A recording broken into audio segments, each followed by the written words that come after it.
Ikhwani fiddin wa akhwati fillah rahimani wa rahimakumullah. Alhamdulillah, kita bersyukur kepada Allah Subhanahu wa ta'ala atas segala nikmat yang Allah curahkan kepada kita, khususnya nikmat iman, nikmat Islam, nikmat taufik. Sehingga pada kesempatan pagi yang berbahagia ini Allah Subhanahu wa ta'ala kembali mempertemukan kita dalam kajian rutin kita, pembahasan tadabbur Al-Quran, ayat-ayat Ramadan.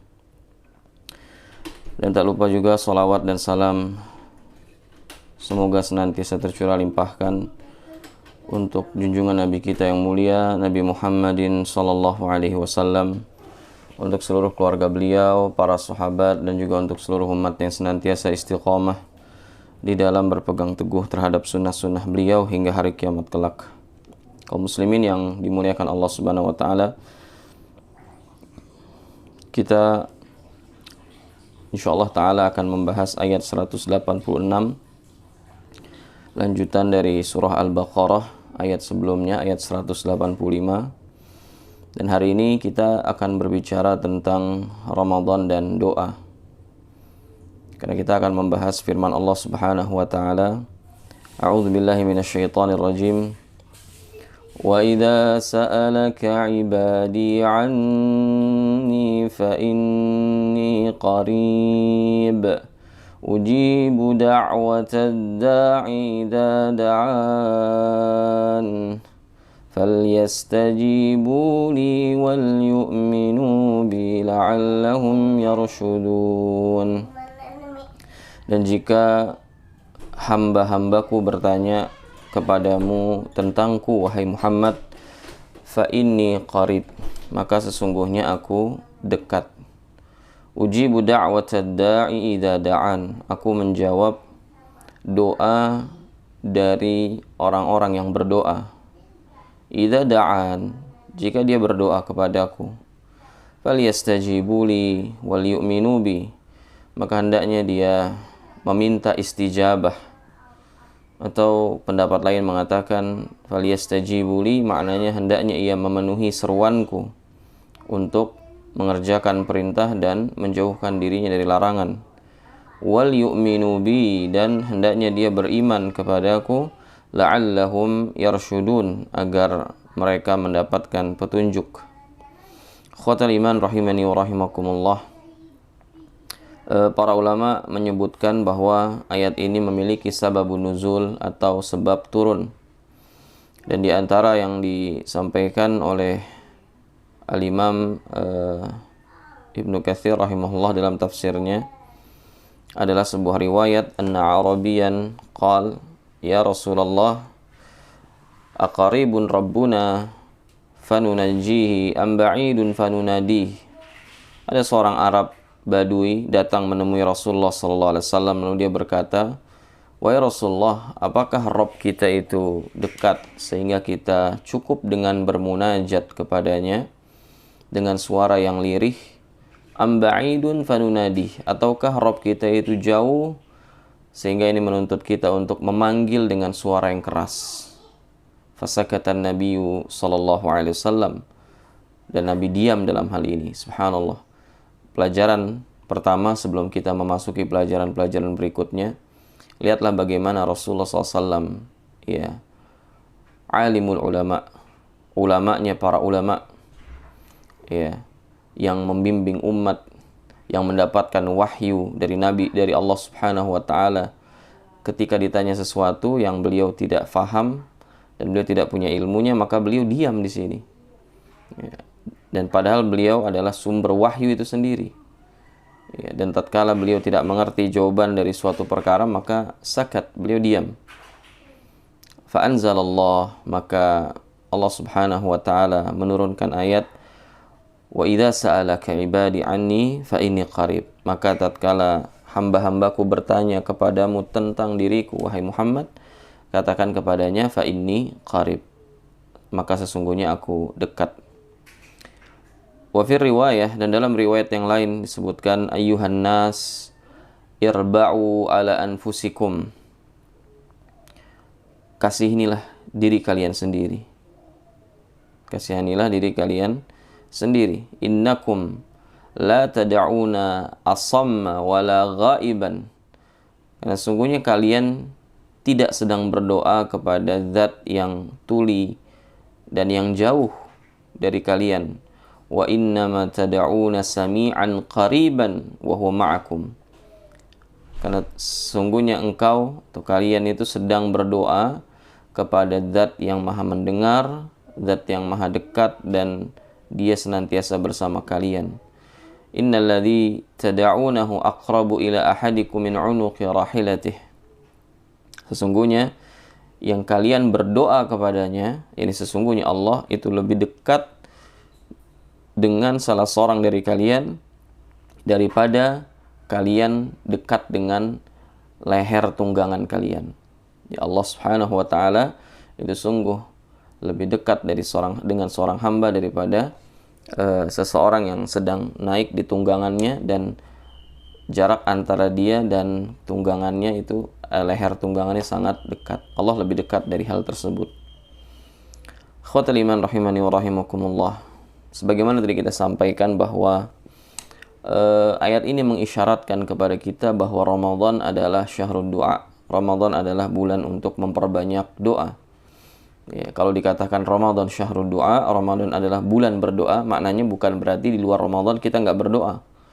Ya, maknanya adalah di luar Ramadan kita berdoa, di bulan Ramadan kita memperbanyak doa kita. Ini sebagaimana disampaikan oleh Al-Imam Ibnu Ashur rahimahullah ta'ala.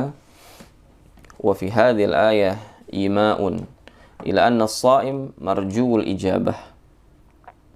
Hal ini mengisyaratkan kepada kita bahwasannya orang yang berpuasa itu lebih diharapkan ijabahnya, lebih dekat dengan ijabah. Wa ila anna syahra Ramadan marjuwatun da'watah. Dan bahwasannya ini juga mengisyaratkan kepada kita bahwa bulan Ramadan adalah bulan yang lebih dekat seorang hamba dengan ijabah. Jadi di sini menggabungkan dua hal. Ya, yang pertama, bulan Ramadan itu orang yang puasa itu dekat dengan ijabah. Nanti kita akan bahas hal tersebut. Yang kedua, bulan Ramadan adalah bulan ijabah. Ya, wa ila masyru'iyyatid du'a inda intihai kulli yaumin Ramadan. Dan ini juga mengisyaratkan bahwa dianjurkan berdoa di penghujung hari di hari-hari di bulan Ramadan. Setiap penghujung hari di bulan Ramadan, ya maka perbanyaklah doa. Kenapa demikian? Melihat posisi ayat ini itu berada di ayat di bawah. Kalau kita buka mushaf, maka kita akan dapatkan ayat ini tuh berada di paling bawah. Ya. Halaman sebelah kiri posisi yang paling bawah. Di mana Allah memulai dengan kewajiban puasa, fikih Ramadan, kemudian tema Ramadan adalah bulan Quran, dan di bawah itu diangkat tema doa di sini. Maka menunjukkan bahwa penghujung hari di setiap bulan Ramadan itu menunjukkan bahwa doa sangatlah disyariatkan. Melihat posisi ayat ini berada di penghujung ayat Ramadan. Meskipun ini bukan penutup ayat Ramadan, karena nanti masih ada lagi satu ayat, atau para ulama bahkan mengatakan masih ada dua ayat lagi setelahnya, ya, yaitu uhilla lakum lailatas shiyam rafathu ila nisaikum, dan yang terakhir wala ta'kulu amwalakum bainakum bil batil. Ikhwatal iman rahimani wa rahimakumullah. Jadi tiga hal kata Imam Ibnu Ashur tentang ayat ini. Yang pertama, ayat ini mengisyaratkan bahwasannya orang yang berpuasa itu lebih dekat dengan ijabah. Yang kedua, bulan Ramadan adalah bulan ijabah, ya, bulan ijabah doa.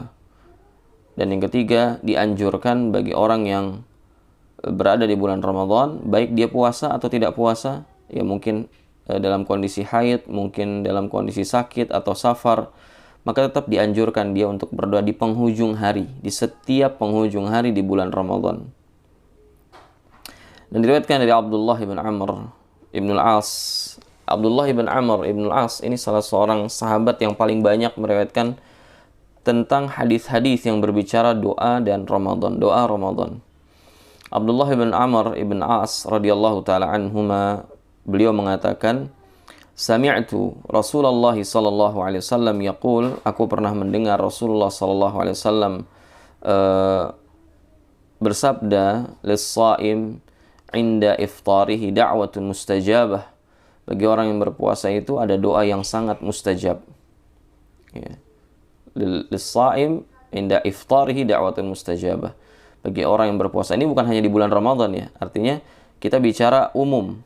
Orang itu berpuasa baik di bulan Ramadan atau nanti di bulan Syawal atau nanti di bulan Dzulhijjah atau nanti di bulan Muharram dan seterusnya. Orang yang berpuasa dia punya momen yang sangat mustajab, yaitu momen menjelang berbuka atau ketika dia berbuka. Menjelang berbuka atau ketika dia berbuka. Fakana Abdullah ibn Amr radhiyallahu taala anhuma, dan dahulu Abdullah bin Amr ibn al-As radhiyallahu taala anhuma, idza aftara da'a ahlahu waladahu wa waladahu wa da'a. Ya, dulu Abdullah bin Amr ibn al-As, perawi hadis ini, ketika beliau menjelang berbuka, maka beliau ajak keluarganya, ajak anaknya, ajak istrinya. Ya, menjelang berbuka itu diajak semua. Ya, kemudian beliau dan anak istrinya berdoa bersama-sama. Ya, jadi di sini juga ada tuntunan, tentu ini fi'lun sahabi, ini perbuatan sahabat. Ya, dan tidak ada mukhalif di sini. Ya, di sini ada anjuran untuk mengajak keluarga kita menjelang berbuka, jangan berpencar nyari iftar, ya, menyibukkan diri dengan hal-hal yang tidak penting, menonton tayangan-tayangan yang tidak ada manfaat. Maka undang keluarga kita untuk paling tidak setengah jam sebelum berbuka itu entah mendengarkan kajian bersama-sama atau membaca Al-Quran. Lalu detik-detik ketika menjelang berbuka atau setelah berbuka, maka ajak doa bareng-bareng. Ya, dan ini lebih dekat dengan ijabah. Dan juga diriwayatkan dari beliau, yakni Abdullah ibn Amr ibn al-As radhiyallahu taala an, beliau berkata, qala Nabi SAW, inna lis-shaim inda fitrihi da'watun ma turad. Ya, sesungguhnya bagi orang yang berpuasa itu ketika dia berbuka ada satu doa yang tidak akan ditolak. Subhanallah, antum bayangkan, ini momentum berharga. Belum tentu kita dikasih umur sampai bulan Syawal, ya. Ya, maka hendaknya manfaatkan hal ini untuk berdoa kepada Allah. Apa saja ya kesulitan kita hari ini, minta rizki kepada Allah, nggak akan ditolak. Ya, minta keturunan, nggak akan ditolak. Minta agar kembali keadaan kita diberikan kelapangan, nggak akan ditolak. Minta agar wabah ini Allah angkat, nggak akan ditolak. Dan tentu di sini menuntut husnuzan, prasangka baik kita kepada Allah Subhanahu wa taala, karena Allah Subhanahu wa taala dalam hadis qudsi mengatakan, ana 'inda dhanni 'abdi bi. Ya, sesungguhnya aku itu tergantung prasangka hambaku. Kemudian Allah Subhanahu wa taala berfirman, namun sebelumnya mungkin ada yang bertanya, doa seperti apa yang kita panjatkan ketika berbuka? Ada gak doa khusus dari Nabi SAW ketika berbuka puasa itu kita berdoa dengan doa tersebut? Kalau doa dari Nabi SAW secara marfu, maka tidak ada. Ya, tetapi di sini para ulama, di antaranya Al-Imam Ibnu Katsir rahimahullah menukilkan perkataan Abdullah ibn Abi Mulaikah, salah seorang tabi'in, ya, dan dia mendengar dari Abdullah ibn Amr ibn al-As radhiyallahu ta'ala anhuma membaca doa ketika berbuka, Allahumma inni as'aluka birahmatika allati wasi'at kulla syai'in an taghfirali. Ya Allah, aku meminta kepadamu dengan rahmatmu yang meliputi segala sesuatu luasnya, wasi'at kulla syai'in, agar engkau memberikan kepadaku maghfirah. Ya, ini doa yang dipanjatkan oleh Abdullah ibn Amr ibn al-As radhiyallahu ta'ala anhuma ketika beliau dan keluarganya berbuka puasa. Ya, hadis ini mauquf, ya, ini perkataan Abdullah ibn Amr ibn al-As radhiyallahu ta'ala anhuma. Ya, beliau berdoa, Allahumma inni as'aluka birahmatika allati wasi'at kulla syai'in an taghfirali. Ya, ia menjelang berbuka tuh sempetin doa itu. Ya, dan subhanallah, doa sahabat itu nggak main-main tentu, ikhwah yang Allah muliakan. Ya, nggak seperti doa kita minta rizki, doa kita minta sehat, enggak. Ini sahabat cuma minta satu, dengan bertawassul dengan rahmat Allah Subhanahu wa taala. Jadi doa ini pertama tentu di waktu mustajab ketika berpuasa dan ditambah lagi bulan Ramadan, Ya, itu aja udah merupakan dua sebab doa mustajab. Sedang berpuasa, ya, kemudian di bulan Ramadan, lalu ketiga bertawassul dengan rahmat Allah Subhanahu wa taala. Dan lafaznya jelas, Allahumma inni as'aluka bi rahmatika allati wasi'at kullasyai'in. Dan tawassul dengan sifat Allah dibolehkan, kata para ulama, enggak ada masalah. Allahumma inni as'aluka bi rahmatika allati wasi'at kullasyai'in an taghfirali. Ya Rabb, ya, aku meminta kepadamu dengan bertawassul, itu maknanya, dengan menjadikan rahmatmu yang luasnya meliputi segala sesuatu, maka kiranya engkau mengampuni dosa-dosaku. Atau lebih umum ya, makna maghfirah itu lebih ya, engkau memberikan maghfirah kepadaku. Dan maghfirah maknanya adalah ditutupi dosa-dosa kita di dunia dan di akhirat. Kemudian yang kedua, dimaafkan kita, ya, dan ketiga, dibebaskan kita dari dampak buruk dosa tersebut. Itu doa yang dibaca ketika kita berbuka. Saya ulangi, dan nanti silahkan yang mungkin kurang jelas bisa bertanya di kolom komentar. Allahumma inni as'aluka, ya, Allahumma inni as'aluka bi rahmatika allati wasi'at kulla syai'in an taghfirali. Ya Allah, aku meminta kepadamu dengan rahmatmu yang luasnya meliputi segala sesuatu, agar engkau memberikan maghfirahmu kepadaku. Lalu Allah Subhanahu wa taala berfirman, "Wa idza sa'alaka 'ibadi 'anni fa inni qarib." Dan jika hamba-hambaku bertanya kepadamu, wahai Muhammad, tentang diriku, fa inni qarib, ya, maka katakanlah, sesungguhnya aku itu dekat. Al-Imam Ibnu Ashur rahimahullah mengatakan, "Walam yaqul faqul lahum inni qarib." Allah tidak mengatakan kepada kita, maka katakanlah Muhammad, ya, maka katakanlah Muhammad, sesungguhnya aku dekat. Allah enggak mengatakan wa idza sa'alaka ibadi anni faqul inni qarib. Ya. Dimana kalau redaksinya seperti itu berarti ada gap, ada jarak antara ijabah doa dengan doa tersebut, antara Allah dengan hambanya, mengisyaratkan ada gap. Kalau redaksi doanya seperti itu, atau kalau redaksi ayatnya seperti itu. Wa idza sa'alaka ibadi anni faqul inni qarib. Tapi Allah enggak mengatakan demikian. Ayatnya tidak berbunyi seperti itu. Allah mengatakan wa idza sa'alaka ibadi anni fa inni, maka aku.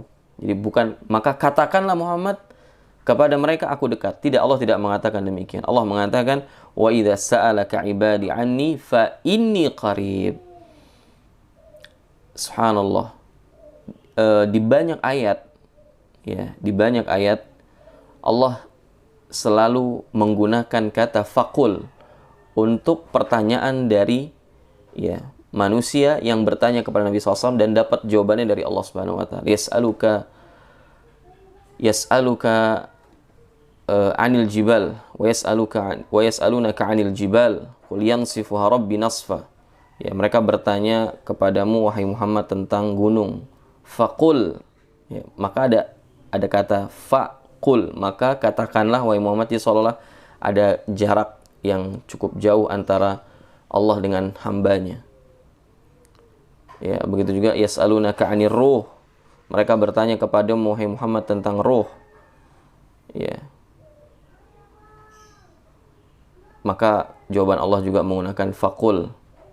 Yas'alunaka 'anir ruh qulir ruh min amri rabbi. Mereka bertanya kepadamu tentang ruh, maka katakanlah wahai Muhammad, ruh itu urusan Allah, urusan Rabbku. Ya, itu kata Allah Subhanahu wa taala di banyak ayat tentang hal-hal yang berkaitan dengan pertanyaan. Tapi ketika di sini, ya, di redaksi doa, di konteks tentang doa, maka Allah tidak mengatakan wa idza sa'alaka ibadi anni qul inni qarib atau faqul inni qarib, tapi Allah langsung mengatakan fa inni qarib, aku itu dekat. Maka kata Imam Ibnu Ashur rahimahullah, ya, walam yaqul faqul lahum inni qarib. Allah tidak mengatakan maka katakanlah kepada mereka wahai Muhammad, sesungguhnya aku dekat. Wahya iham anna Allah Ta'ala tawalla jawabahum an su'alihim binafsih. Maka ini memberikan pemahaman kepada kita bahwa Allah Subhanahu wa taala itu yang memberikan jawaban secara langsung atas doa atau pertanyaan mereka. Jadi Allah sendiri yang menjawab seolah-olah. Idh hadzafa fil lafadz, ketika Allah membuang lafaz faqul atau qul. Ya, ma yadullu ala wasitatin Nabi SAW, yang menunjukkan bahwa adanya perantara gitu loh antara Allah dengan hamba, yaitu siapa? Rasulullah SAW. Jadi dalam hal doa ini seolah-olah Rasulullah tuh nggak ada. Makanya nggak disebutkan fakul. Kalau ada fakul atau kul, berarti ada perantara di situ. Siapa perantaranya? Rasulullah SAW. Ya, meskipun tentu ayat ini menyampaikan Nabi SAW. Ya, tetapi ketika redaksinya seperti ini, seolah-olah Nabi itu nggak ada. Jadi Allah itu langsung berhubungan dengan hamba. Ya, tanbihan ala syiddati qurbil abdi min rabbihi fi maqamid du'a. Kata Syekh Al-Imam Ibnu Ashur rahimahullah ta'ala, ini menjadi penegasan tentang apa? Tentang betapa dekatnya hamba dengan Rabbnya Azza wa Jalla dalam urusan doa. Khusus nih, dalam urusan doa, Allah tuh dekat banget sama hamba. Artinya ijabah itu dekat. Artinya hamba nggak perlu munadah. Munadah itu memanggil atau menyeru dengan suara yang tinggi, suara yang lantang. Cukup munajah. Ya, memanggil dengan suara yang lirih. Itu disampaikan para ulama tentang fa inni qarib. Lalu apakah maknanya ayat ini? Apakah maknanya menunjukkan bahwa Allah Subhanahu wa taala itu dekat secara zat atau dekat secara makna? Ya, dekat secara zat atau dekat secara maknawi. Maka Syekhul Islam Ibnu Taimiyah rahimahullah, sebagaimana dinukilkan oleh Syekh Muhammad bin Shalih Al-Utsaimin rahimahullah taala, beliau mengatakan qaribun ma'a uluwih. Allah itu dekat, tetapi di waktu yang sama Allah mempunyai sifat tinggi. Ya, Allah punya sifat tinggi. Sabbihisma rabbika al-a'la. Ya, tasbihlah, sucikanlah Rabbmu yang maha tinggi. Jadi Allah dekat, tetapi tetap sifat al-ulu, sifat ketinggian Allah tidak berubah. Ma'uluwi ala arsyih. Ya, Allah dekat dengan seorang hamba, ya, tetapi Allah tetap berada di atas ketinggian, di atas arsy-Nya. Ya, Ar-Rahman 'alal arsy istawa. Itu nggak berubah. Jadi nggak ada kontradiksi di sini. Katanya Allah di atas arsy, kok dekat, makhluk kan di bawah gitu loh. Di tempat yang rendah. Enggak. Allah dekat dengan seorang hamba, tapi di waktu yang sama sifat Allah tidak hilang. Sifat apa? Sifat al-ulu, sifat ketinggian Allah Subhanahu wa ta'ala. Li'annahu muhitun bikulli syai'. Sesungguhnya Allah Subhanahu wa ta'ala meliputi segala sesuatu. Wal muhit bikulli syai' huwa qarib. Dan yang meliputi segala sesuatu itu dekat. Masya Allah. Yang meliputi segala sesuatu itu dekat. Wa in kana ba'idan fi 'uluwihi subhanahu wa ta'ala. Meskipun dari sisi, katakan dari sisi jarak jauh, Allah Subhanahu wa ta'ala di atas arsy. Ya, di atas langit ketujuh. Kita di bumi masih. Ya, secara jarak mungkin jauh, tetapi secara makna ya, dia dekat dengan hambanya. Kenapa? Karena Allah Subhanahu wa ta'ala muhitun bikulli syai'. Allah itu meliputi segala sesuatu. Allah meliputi seluruh makhluknya, dan yang meliputi segala sesuatu itu dekat. Ya. Dan Asy-Syaikh Sa'di rahimahullah ketika beliau menjelaskan ayat ini, beliau mengatakan li'annahu ta'ala ar-raqib. Kenapa Allah dikatakan dekat dalam ayat ini? Ya. Yang demikian karena Allah ar-raqib, Allah mengawasi hamba. Allah asy-syahid, Allah itu maha melihat. Al-mutalli ala sirri wa akhfa, yang memantau apa yang dilakukan oleh seorang hamba, baik dalam keadaan sembunyi-sembunyi atau dalam keadaan jahar. Ya'lamu kha'inatal a'yun, Allah Subhanahu wa ta'ala mengetahui pandangan mata yang berkhianat. Wa ma tukhfis sudur, dan apa yang disembunyikan di balik hati seorang manusia. Fahuwa qaribun aidan min da'ihi bil ijabah, dan Allah itu juga dekat dengan seorang hamba ya dalam urusan mengijabah doa. Ya, itu yang disampaikan oleh para ulama tentang makna qarib. Ya, jadi Allah itu dekat, namun tetap tidak menafikan sifat ulu, sifat maha tingginya Allah Subhanahu wa ta'ala di atas arsy-Nya. Kenapa dikatakan dekat? Karena Allah memantau seorang hamba, Allah menyaksikan apa yang dilakukan hamba. Ya, dimana kalau jauh, gaib, ya, dia nggak bisa ngelihat perbuatan kita. Ya, dia nggak bisa memantau gerak-gerik kita. Kenapa Allah disebut dekat padahal Allah tinggi di atas arsy-Nya? Karena Allah memantau kita, Allah melihat apa yang kita lakukan, ya, Allah mengetahui apa yang disembunyikan di balik hati kita. Ya, dan ini membuat konsep al-qurb, ya, konsep kedekatan Allah dengan hambanya, ya, semakin jelas bahwasanya dia konsep kedekatan secara maknawi. Taib, ikhwatal iman rahimani wa rahimakumullah. Mungkin ini yang bisa kita sampaikan pada kesempatan kali ini. Mudah-mudahan sedikit ini tapi bermanfaat buat kita semua dan semakin meningkatkan keimanan kita kepada Allah Subhanahu wa taala. Ya, sebagaimana firman Allah Subhanahu wa taala, ya, bahwasanya orang beriman itu idza dzukirallah wajilat qulubuhum. Orang-orang beriman kalau diingatkan tentang Allah maka dia akan bertambah getar hatinya, ya, hatinya gemetar, ya, merasakan kecintaan kepada Allah, merasakan rasa takut kepada Allah Subhanahu wa taala. Wa idza tuliyat alaihim ayatuhu zadatuhum imanan, dan ketika dibacakan ayat-ayat Al-Qur'an maka keimanannya bertambah. Hadanallahu wa iyyakum ajma'in. Ini yang bisa disampaikan. Kita tutup dengan kafaratul majlis. Subhanakallahumma bihamdika asyhadu an la ilaha illa anta astaghfiruka wa atubu ilaik wa akhiru da'wana alhamdulillahirabbil alamin. Wassalamualaikum warahmatullahi wabarakatuh.